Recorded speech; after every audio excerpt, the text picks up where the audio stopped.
Nos estúdios, Hitchcock conheceu Alma Reville, uma jovem da mesma idade.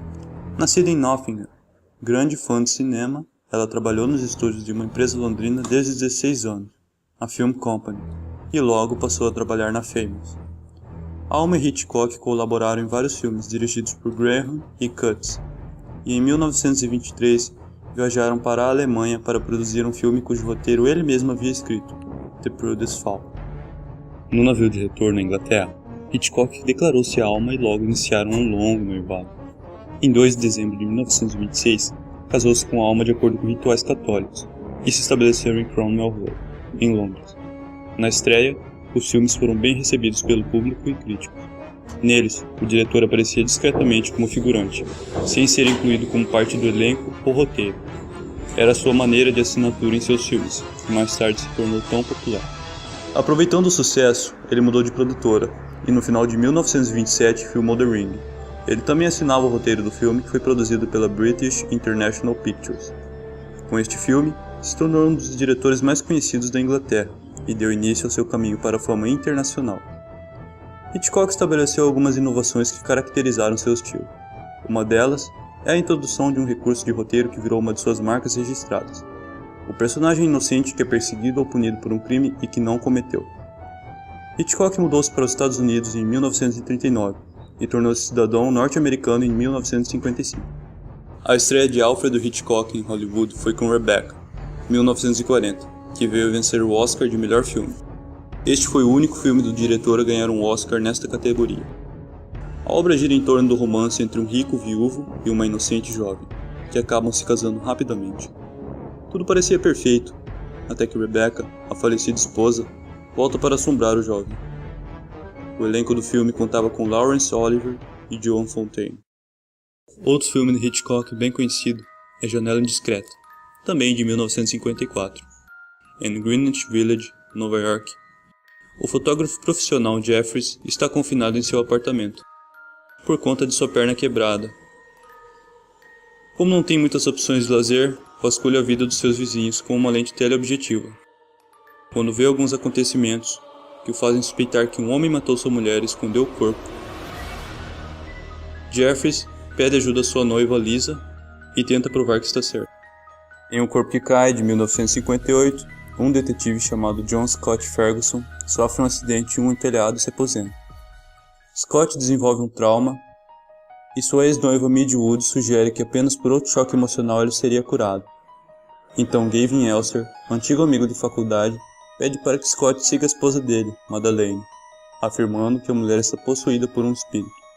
Scott relutantemente aceita e segue Madeleine, que vai a vários locais, inclusive uma sepultura de uma mulher chamada Carlotta Valdes, e no museu de arte onde está o retrato da falecida, que se assemelha a ela. Um historiador local explica que Carlotta Valdes se suicidara. Gavin revela que Carlotta, cujo espírito suspeita que tenha possuído a esposa, era a avó de Madeleine, apesar dela não se lembrar. Continuando a seguir a mulher, Scott tem que salvá-la de afogamento na Baía de São Francisco. Numa aparente tentativa de suicídio, Scott acaba se apaixonando por Madeleine. Mas novamente, sua doença não consegue impedir que ocorra uma tragédia com a mulher. Em Intriga Internacional, de 1959, um inocente executivo de publicidade, Roger Cornwell, confundido com um agente chamado George Kaplan, é perseguido através dos Estados Unidos por agentes de uma misteriosa organização que acreditam que ele esteja interferindo com o roubo de um microfilme secreto. O clássico Psicose, de 1960, gira em torno do encontro entre a secretária Marion Crane, que após dar um desfalque em seu empregador, vai parar no decadente motel, dirigido por um perturbado rapaz, Norman Bates, e suas consequências a partir do encontro. Em Os Pássaros, de 1963, Melanie Daniels, uma jovem da cidade de São Francisco, vai até uma pequena cidade isolada na Califórnia, chamada Bodega Bay, atrás de um potencial namorado, Mitch Brenner, mas na cidade começa de repente a acontecer fatos estranhos. Pássaros de todas as espécies passam a atacar a população, em número cada vez maior e com mais violência, deixando todos aterrorizados. O último filme de Hitchcock foi em 1976. Trama macabra. Nele, a profissional e falsa médium Blanche fica sabendo que uma cliente milionária está oferecendo uma bolada para quem conseguir encontrar seu sobrinho perdido e herdeiro, Edward. Ao colocar seu faro de detetivesco em ação, Blanche, com a ajuda de seu amante e um chofer de táxi, descobre o túmulo de Edward, é falso, pois ele forjou a própria morte. Ao continuar na pista do herdeiro, o casal acaba se envolvendo em uma trama de sequestros, roubo de joias e assassinato. Hitchcock inicialmente queria Al Pacino para o papel de Lumley, mas o cachê pedido por Pacino estava muito alto. Em consequência do sucesso alcançado pelos trabalhos em Serpico e The Good Father, então o diretor optou por Bruce Dern. Existem 10 elementos-chave na obra de Hitchcock. Não fale, mostre. É possível filmar o que os personagens estão pensando ou o perigo que os ronda? Hitchcock acreditava no impacto da imagem. Para ele, olhares, gestos, movimentos podem dizer muito mais do que diálogos explicativos, mostrando ao telespectador de forma privilegiada o que o personagem não viu ou o que ele realmente pensa e sente. A arte da montagem. O diretor aprimorou a técnica de montagem e elevou seu potencial para narrar visualmente uma história. Na cena do chuveiro de Psicose, que dura 45 segundos, foram feitas 70 posições de câmera. Segundo Hilton A. Green, seu assistente, Hitchcock era um montador quadro a quadro. Debruçava sobre um fotograma para descobrir o ponto preciso em que uma cena deveria ser cortada. Angulações e pontos de vista. No filme Janela Indiscreta, toda a trama se passa dentro de um apartamento, no qual o personagem espia a vizinhança. O telespectador assiste a tudo apenas com a visão dele, mas a câmera escolhe muito bem qual a exata atenção a dar para os objetos, janelas e close-ups, para gerar a tensão necessária. Falsos culpados e falsos inocentes.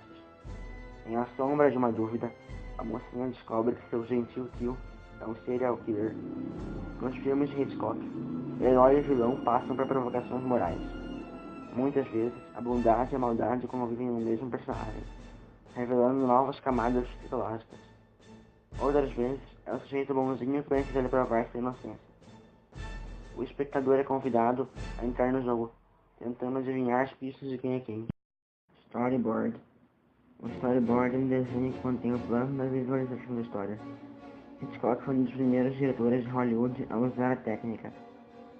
Ele planejava minuciosamente cada cena, ângulo e detalhe, um processo contínuo para conseguir o efeito desejado. Humor. Fora das telas, o cineasta era conhecido como um sujeito gordinho e excêntrico, com um senso de humor macabro.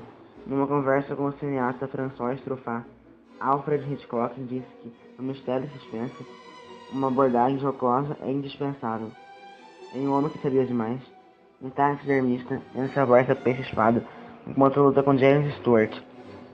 Esta é uma das muitas cenas burlescas que aparecem nos filmes do mestre.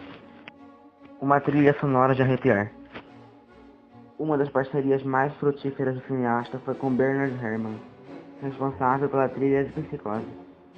A lendária cena do assassinato no chuveiro certamente não seria a mesma sem a melodia sinistra dos violinos do compositor.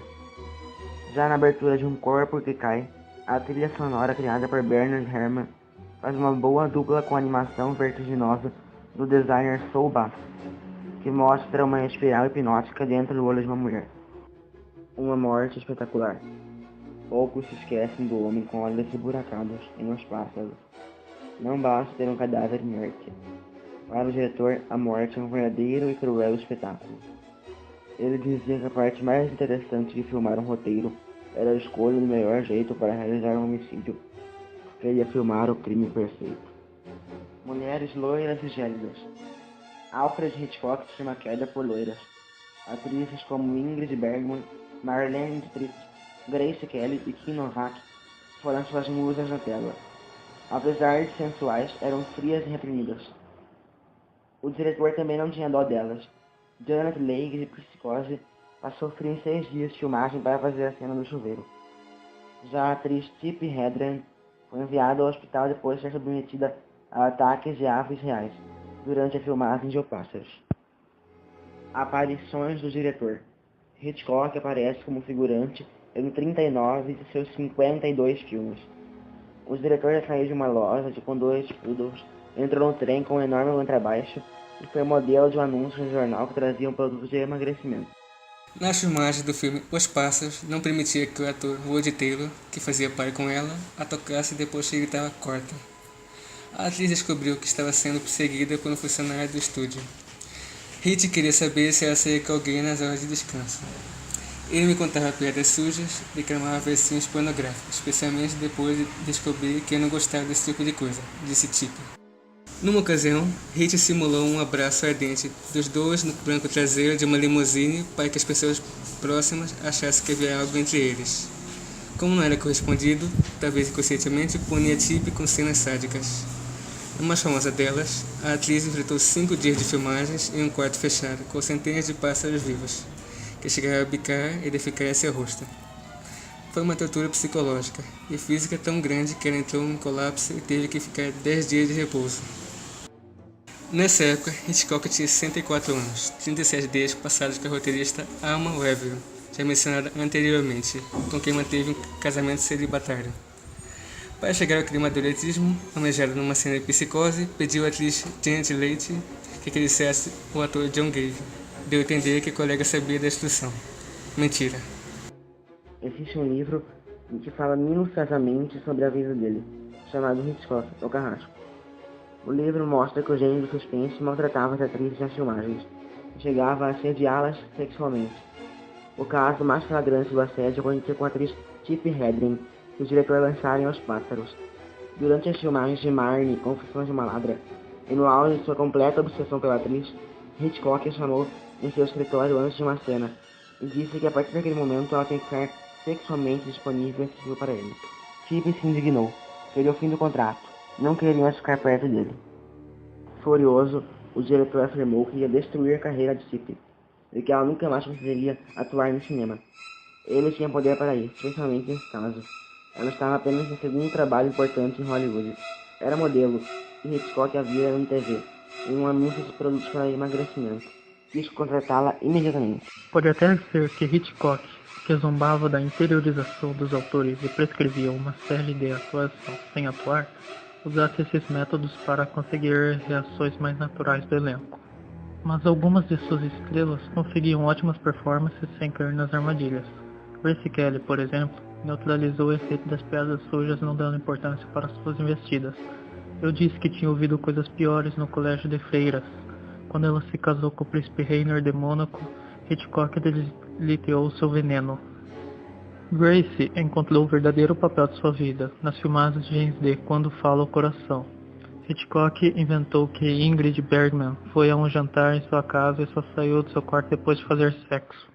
Em Psicose, Hitchcock queria que Janet Leigh atuasse nua na cena do chuveiro, uma ousadia para a época. Eu o adorava, mas ele tinha mente travessa, disse ela. Em Um Corpo que Cai, Kim Novak não queria usar sapatos altos e pretos, um fetiche de Hitchcock, que a chamou de criança burra e passou a tratá-la com frieza no set. Fizeram um filme biográfico sobre como era a vida de Hitchcock com sua esposa, Alma Reville. O filme não deixou de fora nenhum aspecto, abordando o prazer de Hitchcock pela comida, sua adoração por loiras de aspecto frio, a obsessão pelos detalhes de seu egocentrismo, seu gênio difícil e a dependência à sua mulher.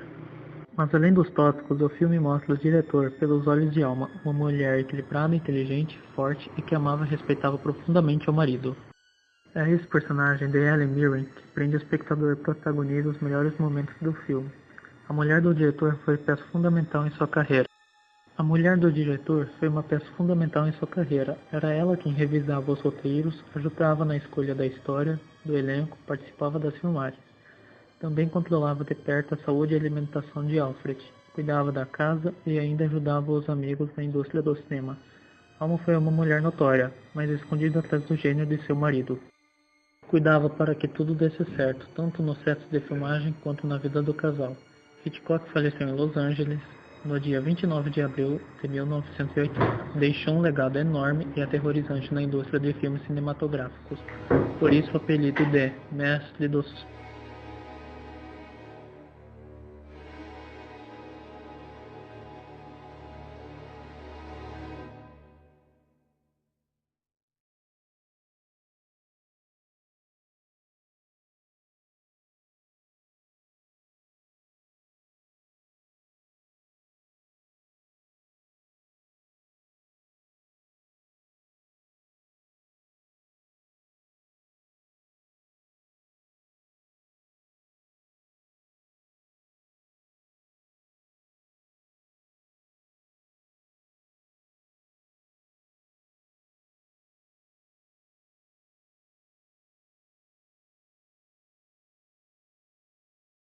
Quando feito originalmente, o filme foi visto como um afastamento da produção anterior de Hitchcock, depois de ter sido filmado com um orçamento baixo, com uma equipe de televisão e em preto e branco. Psicose recebeu inicialmente críticas mistas, mas em razão da excelente bilheteria, o filme teve uma reconsideração que levou à aclamação da crítica e 4 nomeações ao Oscar, incluindo melhor atriz coadjuvante para Leigh e melhor diretor para Hitchcock. Foi escrito por Joseph Stefano, baseado no romance de mesmo nome de Robert Bloch, vagamente inspirados por Crime e Assassinato de Wisconsin, Ed Gein. Hitchcock comprou anonimamente os direitos de livros de Robert Bloch, que deu origem ao roteiro do filme.